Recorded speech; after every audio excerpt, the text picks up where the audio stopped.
রূপসী বাংলা, সোনার বাংলা, বাংলা মানে কি বেঙ্গল। বালুচরি শাড়ি, মিষ্টির হাড়ি, ইলিশ চিংড়ি, ফুটবল। বাংলা মানে কি মিটিং, স্লোগান, মিছিলে হাজার গলা। বাংলা মানে কি নন্দনে ভিড়, একাডেমি বই মেলা। বাংলা মানে কি শুধুই অতীত কিংবা চলছে চলবে। আপনার সাথে বাংলা এখন প্রতিদিন কথা বলবে।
প্রসঙ্গ কথামৃত। ওম তব কথামৃতম তপ্ত জীবনম কবিভিරීড়িতম কলমশাপহম শ্রবণমঙ্গলম শ্রীমদাততম ভুবি গৃণন্তি ये ভূরিদা জনাঃ। গঙ্গাবক্ষে জাহাজে করে বিহার করছেন ঠাকুর, সঙ্গে ব্রাহ্ম ভক্তরা রয়েছেন ব্রাহ্মদের নেতৃস্থানীয় কেশবচন্দ্র সেন, রয়েছেন বিজয়কৃষ্ণ গোস্বামী। সকলের সঙ্গে ঠাকুর কথোপকথন করছেন। সেই পর্যায়টি চলছে রামকৃষ্ণ কথামৃতের। সর্বধর্মান পরিত্যাজ্য মামেকং শরণং ব্রজ, অহং ত্বাং সর্বপাপেভ্যঃ মোক্ষয়িষ্যামি মা শুচা। এর অর্থ কি দাঁড়াচ্ছে? যে আগে বলেছিলাম যে প্রসঙ্গ আলোচনা হবে এই পর্যায়ে, তার আগে এই ভাবগুলি আছে বলে মাস্টারমশাই গীতা থেকে এই শ্লোকটিকে অধ্যয়ন করেছেন। এর আগে উনি করেছেন এই যে সর্বধর্মান পরিত্যাজ্য মাম একম শরণং ব্রজ, সমস্ত ধর্ম পরিত্যাগ করে আমারই তুমি শরণাগত হও। অর্জুনকে ভগবান শ্রীকৃষ্ণ বলছেন। এই সর্বধর্ম বলতে আমরা এর আগে ওই গীতাতে বিষাদ যোগে অর্জুন যখন বিষাদগ্রস্ত হয়েছিলেন, কনফিউশনে পড়েছিলেন, বলেছিলেন পৃচ্ছামি ত্বাম ধর্ম সংমূঢ় চেতা, যে আমি ধর্মের বিভ্রান্ত হয়ে যাচ্ছি, কোন ধর্মটা পালন করব। কুলধর্ম আছে, জাতি ধর্ম আছে, এই যে শাশ্বত সনাতন ধর্ম আছে, কোনটার দিকে দৃষ্টি রেখে অর্জুন এই ক্ষত্রিয় ধর্ম পালন করবেন সেটা নিয়ে খুব বিপর্যস্ত হয়ে পড়েছিলেন। তাই অর্জুনকে বলতে হয়েছিল ভগবানের কাছে যে আমি তোমার শরণাগত, তুমি যা বলবে আমি সেইটাই করব, সেই কথাটা আমাকে বলো। ভগবান তখন ওই অষ্টাদশ অধ্যায়ে গিয়ে শেষকালে সমস্ত গীতার উপদেশ করে এই শ্লোকটি বলেছিলেন যে সমস্ত ধর্ম পরিত্যাগ করে তুমি আমার শরণাগত হও। ভগবানের শরণাগত হচ্ছে শাশ্বত ধর্ম, সনাতন ধর্ম। আর অন্যান্য লৌকিক ধর্ম, ব্যবহারিক ধর্ম আমাদের সংসারে যেমন আছে, একটি মানুষ সে পিতাও বটে, স্বামী বটে, অফিসের কাজকর্ম করে, সবটাই তার ধর্মের মধ্যে পড়ে। কোনটা সে করবে বলছেন যে এগুলিকে তুমি আলাদা করে রাখো, একমাত্র ঈশ্বরের শরণাগত হয়ে ঈশ্বরের উপাসনা বুদ্ধিতে তুমি যদি সব কর্মগুলি করো তাহলে পরে তুমি শান্তি পাবে। আচ্ছা, এই কথাটাই এখানে বিধৃত করা আছে। খ্রিস্ট ধর্ম, ব্রাহ্ম সমাজ, পাপবাদ এই সমস্ত সম্পর্কে বলছেন ঠাকুর ব্রাহ্ম ভক্তদের। বলছেন যে কি যেন মনেতেই বদ্ধ, মনেতেই মুক্ত। আমি মুক্ত পুরুষ, সংসারে থাকি বা অরণ্যেই থাকি, আমার বন্ধন কি? আমি ঈশ্বরের সন্তান, রাজাধিরাজের ছেলে, আমায় আবার বাঁধে কে? যদি সাপে কামড়ায় বিষ নাই বললে বিষ ছেড়ে যায়। তেমনি আমি মুক্ত এই কথাটি রোগ করে বলতে বলতে তাই হয়ে যায়, মুক্ত হয়ে যায়। খ্রিস্টানদের একখানা বই একজন দিলে, অর্থাৎ এখানে বাইবেলের কথা বলেছেন তিনি, খ্রিস্টানদের একখানা বই একজন দিলে আমি পড়ে শোনাতে বললুম। তাতে কেবল পাপ আর পাপ। কেশব সেনকে বললেন, তোমাদের ব্রাহ্ম সমাজেও কেবল পাপ। যে ব্যক্তি আমি বদ্ধ বারবার বলে, সে শালা বদ্ধই হয়ে যায়। যে রাত দিন আমি পাপী এই করে, সে তাই হয়ে যায়। ঈশ্বরের নামে এমন বিশ্বাস হওয়া চাই কি আমি তার নাম করেছি, আমার এখনো পাপ থাকবে? আমার আবার পাপ কি? আমার আবার বন্ধন কি? কৃষ্ণকিশোর পরম হিন্দু, সদাচারনিষ্ঠ ব্রাহ্মণ, সে বৃন্দাবনে গিয়েছিল। এই কৃষ্ণকিশোর আড়িয়াদহের কাছে থাকতেন, ঠাকুর যেতেন তার কাছে। তো একদিন ভ্রমণ করতে করতে জল তৃষ্ণা পেয়েছিল। একটা কুয়ার কাছে গিয়ে দেখলে একজন লোক দাঁড়িয়ে রয়েছে। তাকে বললে, ওরে তুই এক ঘটি জল আমায় দিতে পারিস? তুই কি জাত? সে বললে, ঠাকুর মশাই আমি হীন জাত, মুচি। কৃষ্ণকিশোর বললে, তুই বল শিব। নে এখন জল তুলে দে। ভগবানের নাম করলে মানুষের দেহ মন সব শুদ্ধ হয়। কেবল পাপ আর নরক এইসব কথা কেন? একবার বলো যে অন্যায় কর্ম যা করেছি আর করব না, আর তার নামে বিশ্বাস করো।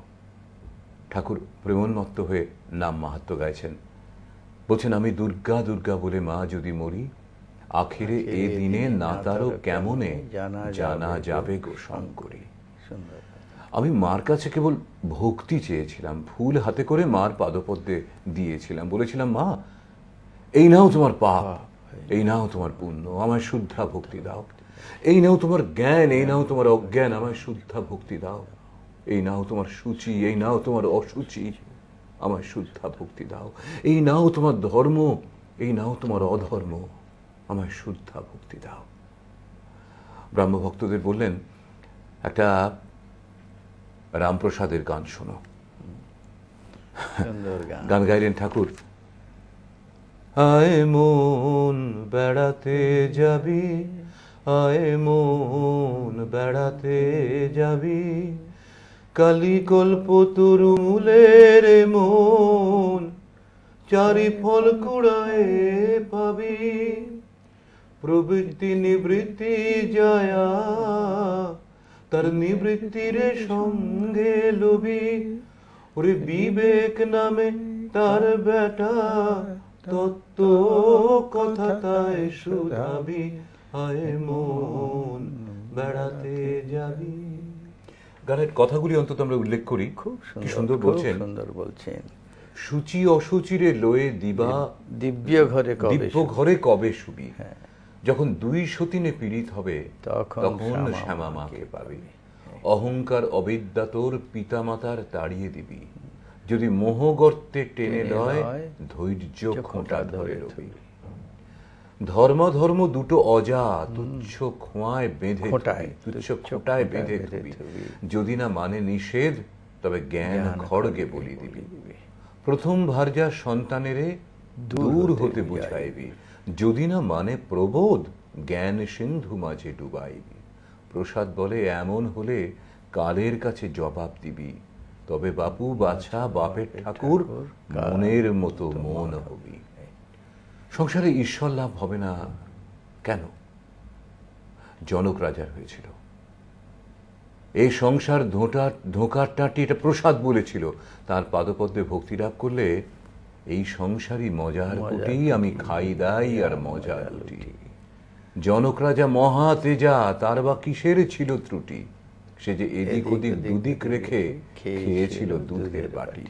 জনক রাজার সম্পর্কে তোমরা সকলেই জানি, ইক্ষ্বাকু বংশে তার জন্ম হয়েছিল। তিনি তপস্যা করে হরধনু পেয়েছিলেন, মানে শিবের বর একটি ধনুক পেয়েছিলেন। এ হলো সেই হরধনু যে ধনু ভঙ্গ করে রামচন্দ্র সীতাকে বিবাহ করেছিলেন। তো জনক রাজার প্রসঙ্গে ঠাকুর বলছেন, কিন্তু ফর্স করে জনক রাজা হওয়া যায় না। জনক রাজা নির্জনে অনেক তপস্যা করেছিলেন। সংসারে থেকেও একবার নির্জনে বাস করতে হয়।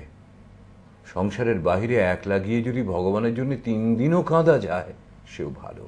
এমনকি অবসর পেয়ে একদিন নির্জনে তার চিন্তা যদি করা যায় সেও ভালো। লোকে মাঘ ছেলের জন্য 1 ঘটি কাঁদে, ঈশ্বরের জন্য কে কাঁদছে বল? নির্জনে থেকে মাঝে মাঝে ভগবানের জন্য সাধন করতে হয়। সংসারের ভেতর বিশেষ কর্মের মধ্যে থেকে প্রথম অবস্থায় মনস্থির করতে অনেক ব্যাঘাত হয়। যেমন ফুটপাতের গাছ, যখন চারা থাকে বেড়া না দিলে ছাগল গরুতে খেয়ে ফেলে। প্রথম অবস্থায় বেড়া দিতে হয়, গুঁড়ি হলে আর বেড়ার দরকার থাকে না, তখন গুঁড়িতে হাতি বেঁধে দিলেও কিছু হয় না। রোগটি হচ্ছে বিকার। আবার যে ঘরে বিকারের রোগী, সেই ঘরে জলের জ্বালা আর আচার তেঁতুল। যদি বিকারের রোগী আরাম করতে চাও, ঘর থেকে ঠাঁই নাড়া করতে হবে। সংসারী জীব বিকারের রোগী, বিষয় জলের জ্বালা, বিষয় ভোগ তৃষ্ণা, জলা তৃষ্ণা। আচার তেঁতুল মনে করলেই মুখে জল সরে, কাছে আনতে হয় না। এরূপ জিনিসও ঘরে রয়েছে, শোষিত সঙ্গ, যোষিত সঙ্গ অর্থাৎ নারী সঙ্গ। তাই নির্জনে চিকিৎসা দরকার। বিবেক বৈরাগ্য লাভ করে সংসার করতে হয়। সংসার সমুদ্রে কাম ক্রোধাদি কুমির আছে, হলুদ গায়ে মেখে জলে নামলে কুমিরের ভয় আর থাকে না। বিবেক বৈরাগ্য হলুদ সৎসঙ্গ, বিচারের নাম বিবেক। ঈশ্বরই সৎ, নিত্য বস্তু, আর সব সৎ অনিত্য। দুদিনের জন্য এইটি বোধ হয় ঈশ্বরে অনুরাগ, তার উপরে টান, ভালোবাসা। গোপীদের কৃষ্ণের উপরে যেরূপ টান ছিল। আর একটা গানের মধ্যে দিয়ে বললেন, গোপীদের যে টান বা স্নেহ ছিল, বলছেন, বংশী বাজিল ওই বিপিনে, আমার তো না গেলে নয়, শ্যাম পথে দাঁড়ায় আছে। তোরা যাবি কি না যাবি বল গো, তোদের শ্যাম কথার কথা, আমার শ্যাম অন্তরের ব্যথা।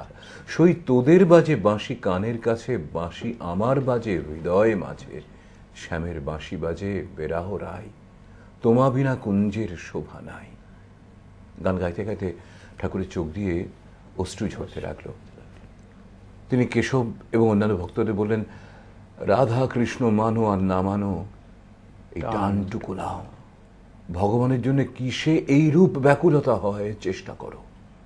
ব্যাকুলতা থাকলেই তাকে লাভ করা যায়। বড় সুন্দর কথা। ব্যাকুলতা যদি সত্যি থাকে, সেটা যদি অনুভব করা যায়, তবেই তাকে লাভ করা যায়। নৌকা বিহার করতে করতে ব্রাহ্ম ভক্তদের প্রতি তার যে কথোপকথনের মধ্যে দিয়ে শিক্ষাদান, সেটা শুনছিলাম আমরা। এর অন্তর্নিহিত অর্থটি কি, সেটা এবারে আমরা শুনবো। আজকে আমাদের সঙ্গে উপস্থিত রয়েছেন স্বামী স্বতন্ত্রানন্দজি মহারাজ। বলুন। চমৎকার কথা। যে প্রথমে এই নাম মাহাত্ম্যের কথা বললেন ঠাকুর, দুর্গা দুর্গা বলে মা যদি মরি, আখেরে দিনে না তারও কেমনে জানা যাবে গো শঙ্করী। যেন একটা চ্যালেঞ্জ যে আমাকে ত্রাণ করতেই হবে, আর বড় বড় মহাপাপ থেকেও আমাকে উদ্ধার করতে হবে। এই যে নাসি গো ব্রাহ্মণ হত্যা করে ভ্রূণ সুরাপান আদি বিনাশী নারী, কি চমৎকার চমৎকার কথা। আমাদের এই কথা প্রসঙ্গে বললেন ব্রাহ্ম সমাজের পাপবাদের কথা। বললেন খ্রিস্টানদের একখানা বই আমাকে একজন এনে দিয়েছিল, পড়িয়ে শোনাতে বললাম, খালি পাপ আর পাপ। এই যে ব্রাহ্ম সমাজের পাপবাদের কথা বললেন, ব্রাহ্ম সমাজ সৃষ্টি হয়েছিল আমাদের ওই তদানীন্তন কলকাতার সমাজ, সবাই খ্রিস্টান ধর্মে প্রভাবিত হয়ে যাচ্ছে। নব্যশিক্ষিত সমাজ। নব্যশিক্ষিত সমাজকে কি করে ফিরিয়ে আনা যায় ভারতীয় সনাতন ধর্মের মধ্যে, বা সেই ধারায় আনা যায়, তার জন্যে চিন্তাশীল ব্যক্তি, বিশেষ করে এই কেশবচন্দ্র সেন, এরা রামমোহন রায় থেকে শুরু করে উপনিষদের কথা দিয়ে এই সাকার, নিরাকার, নির্গুণ সাকারকে বাদ নিয়েই তারা শুরু করেছিলেন। তার মধ্যে খ্রিস্টানদের একটু সগুণ ব্রহ্মের বা একেশ্বরবাদের কিছু প্রভাব ছিল। সেই কথা বলতে গিয়ে বললেন, বা ওরাও গ্রহণ করেছেন, এই পাপ পাপ খ্রিস্টানদের কথা কিছু না থাকলে হয়তো নব্য সমাজ এদিকে আসবে না। তাই কিছুটা বাইবেলের ভাব, কিছুটা আমাদের ধর্মের ভাব মিশিয়ে সমন্বয় করা। ঠাকুর সেইখানে জোর দিচ্ছেন যে মানুষ নিজেকে কেন হীন বলে মনে করবে, আমি পাপী, আমি পাপী এই কথা মনে করবে, তাতে মনের উপর একটা ছাপ পড়ে, নিজের দুর্বলতাই বাড়ে। শুনতে বলছেন, আমি তোমার নাম স্মরণ করেছি। কিরকম, আমি রাজাধিরাজের ছেলে, আমার ভয় কিসের। এই যে বলছেন যে আমাদের সুন্দর সুন্দর সব কথা গানের মধ্য দিয়ে আছে, যে জানো না রে মন, আমি পুত্র তার, যিনি মহারাজা, বিশ্বজার প্রজা, আমি পুত্র তার। মনের এই যে জোর, এই জোরের জন্য সে ঈশ্বরের শরণাগত হতে পারে এবং ঈশ্বরের পুত্র বলে নিজের গর্ব অনুভব করে পিতার ধনে মোর পূর্ণ অধিকার, তার উত্তরাধিকার পাবে। কি সেটি? না, ঈশ্বরত্ব মানেই হচ্ছে নিত্য শুদ্ধ বুদ্ধ মুক্ত স্বভাব একটি চৈতন্য সত্তা। আমি তার উত্তরাধিকারী, আমার সেই অবস্থায় আসবে। পাপ টাপগুলো এগুলো সব বাইরের, এগুলি ঝরে পড়ে যাবে, থাকবে না যদি এই আত্মবিশ্বাসটুকু আসে। তারপরে যে গানটি গিয়ে বললেন আপনি, আয় মন বেড়াতে যাবে। মন তো চঞ্চল, সে এদিক ওদিক ছুটে যেতে চায়, কিন্তু তাকে বোঝাতে হবে যে কোথায় যাবে তুমি বেড়াতে, বেড়াবার জায়গা একটি ভালো জায়গা আছে। কালীকল্পতরু, হ্যাঁ, কালীকল্পতরু ঈশ্বরের মহাশক্তি, তার একটি মহাবৃক্ষস্বরূপ, তার তলে চলো বেড়াতে যাই। বলছে চারি ফল কুড়ায়ে পাবি। চারটি ফল, কি কি ফল? ধর্ম, অর্থ, কাম ও মোক্ষ, এই চারটি ফল। ব্যবহারিক জগতে প্রত্যেক মানুষের এই চারটি জিনিস সমানভাবে প্রয়োজন হয়। ধর্ম দিয়ে জীবনটা শুরু করতে হবে, ধর্মকে অবলম্বন করেই অর্থ উপার্জন করতে হবে, ধর্মকে অবলম্বন করেই কামনা বাসনা চরিতার্থ করতে হবে। এলোমেলোভাবে নয়, তাতে ব্যভিচার আসবে। তারপরে আসবে মোক্ষ, ঠিক ভাবটি মনের মধ্যে এসে যাবে। তারপরে যেটি বললেন যে দুটি জায়া আমাদের আছে, প্রবৃত্তি নিবৃত্তি জায়া। কাকে সঙ্গে নিয়ে বেড়াতে যাবে? বলছে নিবৃত্তির সঙ্গে লবি। সে সঙ্গে থাকলে ভয় নাই। ত্যাগের ভাব, সংযমের ভাব, বৈরাগ্যের ভাব এই নিবৃত্তির থেকেই আসে। তারপরে যেটি বললেন যে এই প্রথম ভার্যার সন্তানেরে দূর হতে বোঝাইবি। দুটি ভার্যা, প্রবৃত্তিও একটি ভার্যা, কিন্তু তাকে সঙ্গে রাখা যায় না। তাহলে পরে ঈশ্বরের পথ থেকে সে টেনে একবারে ভোগ্য বস্তুতে নামিয়ে দেবে। আর তার একটি পুত্র আছে, ওই যে প্রবৃত্তি জায়া, তার পুত্র হচ্ছে বিবেক নামে তার বেটা। তত্ত্ব কথা তাই শুধাবি। ঈশ্বর তত্ত্ব সম্বন্ধে, ঈশ্বরের সম্বন্ধে যদি মন জানতে চায়, তাহলে বিবেক, বিবেক মানে পার্থক্য করার একটা ক্ষমতা মনের। হ্যাঁ, বিপূর্ব বিচধাতু, এই সংস্কৃত অর্থ এর থেকেই এসেছে, পৃথক করে নেওয়ার ক্ষমতা। ভালো এবং মন্দ, কোনটাকে আমি গ্রহণ করব, কোনটাকে বর্জন করব, এই বিবেক যার মধ্যে আসে সে এটিকে বুঝতে পারে, গ্রহণ এবং বর্জন। এই বিবেক যদি পুত্র হয় নিবৃত্তির, তাহলে মানুষের সুবিধা হয়, তত্ত্বকথা তার কাছ থেকে পাওয়া যায়। আর প্রথম ভার্যার সন্তান, নাম বলা নাই এখানে, এর যেমন বিবেক বলা হয়েছে, সে সন্তানটি কিন্তু হচ্ছে বাসনা। ঠাকুর গানের মধ্যে বা রামপ্রসাদ বলছেন যে প্রথম ভার্যার সন্তানের দূর হতে বুঝাইবি, তাকে কাছে আসতে দেবে না। বাসনাকে কাছে আসতে দিলেই সে নানান রকম সৃষ্টি করবে, প্রলুব্ধ করবার ভোগ্য বস্তুতে। তাই তাকে বলে তুই এখন থাক, পরে আসবি। দূর হতে তাকে বোঝাতে হবে যে না, এখন তোমাকে আমি আদর করতে পারবো না, কোলে নিতে পারবো না, আমি এখন অন্য পথে আছি। তারপরে বললেন ধর্মাধর্ম দুটো অজা। ধর্ম অধর্ম এগুলি সমস্ত ব্যবহারিক জগতের ব্যাপার, সংস্কারের ব্যাপার, এগুলিকে বেশি আমল দিতে নেই, এগুলো তুচ্ছ। আধ্যাত্মিক রাজ্যে, আধ্যাত্মিক পথে এগুলির কোনো বেশি মূল্য নেই। তাই বললেন তুচ্ছ খোঁটায় বেঁধে থবি। একটা খুঁটি পুঁতে ছাগলকে যেমন বেঁধে রেখে দেয়, যদি সে ছটপট করে, যদি সে না মানে নিষেধ, না মানে প্রবোধ, তাহলে জ্ঞান খড়গে বলি দিবি। পাঁটা বলি যেমন আমরা দেই, বলছে জ্ঞান মানে বিচার, যে আমি ঈশ্বরই একমাত্র সত্য বস্তু, তাকেই গ্রহণ করব, তোমাকে নয়, ভোগ্যবস্তুকে নয়। এই যে জ্ঞান, এই যে বিচার, এর ফলেই ওই ধর্মাধর্ম সমস্ত বাদ পড়ে যাবে মনে সেগুলি। তারপর যেটি বললেন দুই সতীনে পীড়িত হবে, তখন শ্যামা মাকে পাবি। সূচি অসুচিরে লয়ে দিব্য ঘরে কবে শুবি। এরা দুই সতীন, সতীন পরস্পর ঝগড়া করে, কিন্তু আবার একজনেরই তো স্ত্রী, তাদের নিয়েই থাকতে হয় তাকে, কিন্তু তাদের পীড়িত করিয়ে দিতে হয়। পীড়িত করানো মানে হচ্ছে মনের একটা সাম্যাবস্থা আনতে হয়। এটা অপবিত্র, এটা পবিত্র, এরকম মনের যতক্ষণ দ্বন্দ্ব থাকে, ততক্ষণ ঈশ্বর তত্ত্ব মনে ফ্ল্যাশ করবে না, আসবে না। তাই ওই যে কৃষ্ণ কিশোরের কথা বলেছেন এই প্রসঙ্গে, দেখবেন কৃষ্ণ কিশোর আচারী ব্রাহ্মণ, সে বৃন্দাবনে গিয়েছিল, তার জল তৃষ্ণা পেয়েছিল, সে জল খাবে, কুয়োর পাশে দেখে একজন লোক জল তুলছে, বলছে ওরে আমার এক ঘটি জল দিবি? সে বললে আমি জল দেবো কি, তুমি ব্রাহ্মণ, আমি তো হীন জাত, মুচি। সে বলল যে আচ্ছা তুই বল শিব।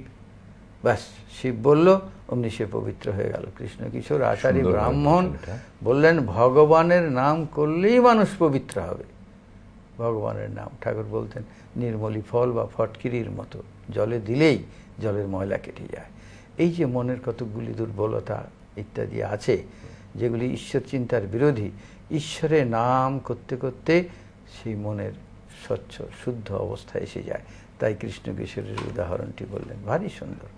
আর সব থেকে বড় কথা যেটি বললেন এখানে, ঈশ্বরের প্রতি প্রেম, ভগবানের প্রতি ভালোবাসা, সেটি বলতে গিয়ে এটি গানের কথা বললেন, গোপীদের কথা বললেন। গোপীদের মধ্যে প্রধানা গোপী শ্রী রাধা, তার কথা বললেন। বললেন বাঁশি বাজিল ওই বিপিনে। ভগবানের কথা তার মনে হয়েছে, উদ্দীপনা হয়েছে। ভগবানের বাঁশি শুনে তার মন কীরকম আকৃষ্ট হয়েছে। বলছে বাঁশি বাজিল ওই বিপিনে, আমার না গেলে নয়। ভগবানের প্রতি তার এত আকর্ষণ, আমাকে যেতেই হবে। তোরা যাবি কিনা যাবি বল। অন্য সখীদের তিনি বলছেন যে তোরা যাবি কিনা যাবি বল, আমাকে বল কি তোরা স্থির কর যাবি কিনা যাবি, আমাকে যেতেই হবে। ভক্তের যদি ভগবানের প্রতি এরকম প্রেম হয়, এরকম আকর্ষণ হয়, তাহলে তার আর কোনো চিন্তা নেই। সেই আকর্ষণে, সেই বাঁশির সুরে সে সেই দিকে এগিয়ে যাবে। আচ্ছা, তারপরে বললেন জনক রাজার কথা, সুন্দর করে বললেন জনক রাজার কথা।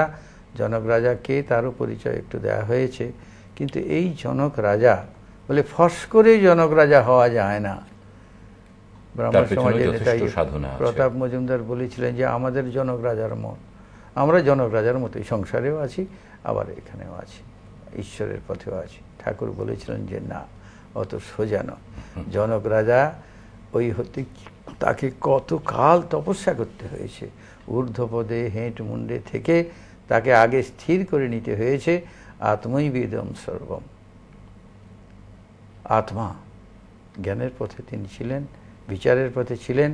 ঈশ্বর যিনি আমার আত্মস্বরূপ, তার প্রতি তার প্রথম আকর্ষণ এসেছে, মন স্থির হয়েছে। তারপরে তিনি সংসারে এসেছেন। নির্জনে তার তপস্যা করতে হয়েছে। ঠাকুর যে কথা বললেন যে নির্জনে বসে তার নাম চিন্তা করে মনকে আগে শক্ত করে নিতে হয়। চারা গাছের সময় তাকে বেড়া দিতে হয়। প্রথম অবস্থায় তাকে নির্জনে, কোলাহল থেকে দূরে, কামনা বাসনার থেকে দূরে, ওই যে বললেন আচার তেঁতুল জলের জ্বালা, বিকারের রোগীর কথা। বিকারের রোগীর বিকার সারবে না, রোগ সারবে না যদি তার কাছে এই বিকারের কারণগুলি আরো থাকে, রোগ বৃদ্ধির কারণ দরকার হয়ে পড়ে। এবং বললেন কি সুন্দর কথা, যোষিত সঙ্গ। জগতে ভোগ্য বস্তু বলতে এই প্রধান ভোগ্য বস্তু। বেদান্তে সাধনের সুন্দর একটি কথা আছে, ইহ অমূত্র ফলভোগে বিরাগ। এই জগতের এবং এই জগতের অতিরিক্ত যে অদৃশ্য লোক, স্বর্গাদি লোক আমরা বলি, এই সব লোকে যে ভোগ্য বস্তু আছে সেগুলির প্রতি বৈরাগ্য আনতে হবে। তার মধ্যে ব্যবহারিক জগতের ভোগ্য বস্তু কি? শ্রক চন্দন বনিতা। ভালো সেজে গুজে থাকবো, মালা টালা পরে, শ্রক মানে মালা, আর একটু গন্ধাদি লিপ্ত করব, সে হচ্ছে চন্দন। আর তারপরে হচ্ছে বনিতা, ওই যোষিত সঙ্গ। এই ভোগ্য বস্তুগুলি আমাদের ঈশ্বরের পথ থেকে বারবার বিচ্যুত করার চেষ্টা করছে। কিন্তু যদি বিচার থাকে জনক রাজার মতো, তাহলে আর এই সংসারে এসে থাকলেও আমাদের কোনো চিন্তা নেই। ওই দইটি নির্জনে বসিয়ে মন্থন করে মাখনটি তুলে জলে ফেলে দিলে পরে সে জলে ভাসবে, আর জলে মিশবে না। মনকে তেমনি করে তৈরি করতে হবে। এই কথামৃতের মধ্যে সব সুন্দর সুন্দর এইরকমই চমৎকার কথা, অমৃতময় কথা আমরা কথামৃতের পাতায় পাতায় পাচ্ছি। এবং প্রতিদিনই সকালবেলায় এসে আমরা আপনাদের সামনে তার কিছু তুলে ধরি। শুধু পড়া নয়, শুধু শোনানো নয়, তার এমন চমৎকার ব্যাখ্যা আমরা মহারাজের কাছ থেকে পাই। আজকের প্রসঙ্গ কথামৃতের এখানেই ইতি। ওম নিরঞ্জনম নিত্যমনন্তরূপম ভক্তানুকম্পাধৃত বিগ্রহং বৈ ঈশাবতারম পরমেশমিড্যম তং রামকৃষ্ণম শিরসা নমামঃ।